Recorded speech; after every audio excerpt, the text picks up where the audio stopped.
Located on the west side of the Mississippi, downtown Minneapolis is the business center of the Twin Cities.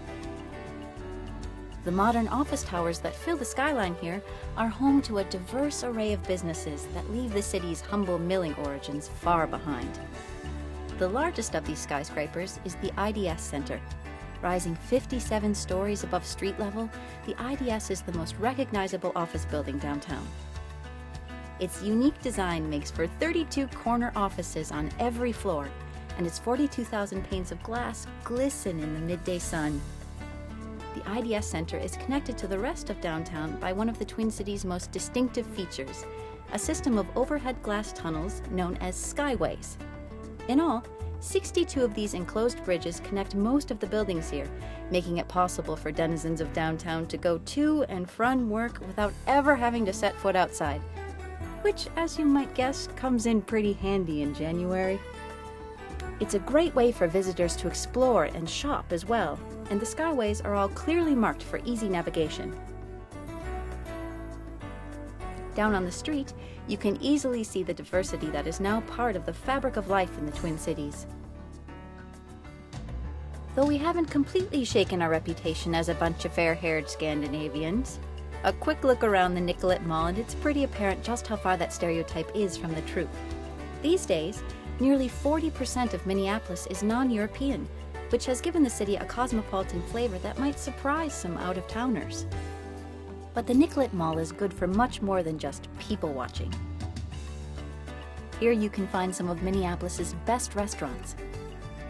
Among these eateries is the Dakota, which features an elegant mix of fine dining and hot jazz on a nightly basis. A short walk further down the mall and we're at the farmers market, where busy downtowners can stop off on the way home from work. This twice-weekly tradition offers fresh-cut flowers and locally grown produce from May to October. Sure beats a sandwich from the office vending machine.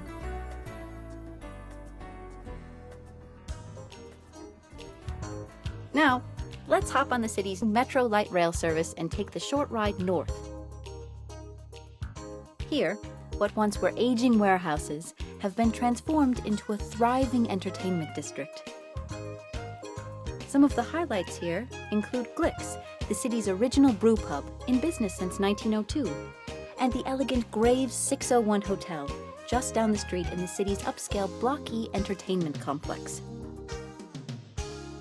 Anchoring the area is the new downtown baseball park and the massive Target Center, home of the NBA's Minnesota Timberwolves and the site of Minneapolis's biggest live shows. And speaking of music, the city's version of the Hard Rock Cafe is right across First Avenue from the arena, ready to serve up its familiar mix of memorabilia and specialty foods. Moving down the block just a bit and we arrive at a true music landmark in the city, the First Avenue and 7th Street Entry nightclub. During the explosion of Minnesota music during the 1980s, this former Greyhound bus station was the epicenter of it all, featuring early performances from such favorites as Prince, Husker Du, and The Replacements. The Minnesota sound might have cooled a bit since its heyday, but First Avenue's lineup of national and local acts still packs them in on a regular basis. Our last stop close to downtown is the Hubert H. Humphrey Metrodome, home of the Minnesota Vikings football team. Since it opened in 1982, we've had kind of a love-hate relationship with this odd little stadium. For us, the Dome will always be the home of some of our most cherished sports memories, even if you do lose the occasional fly ball in the roof.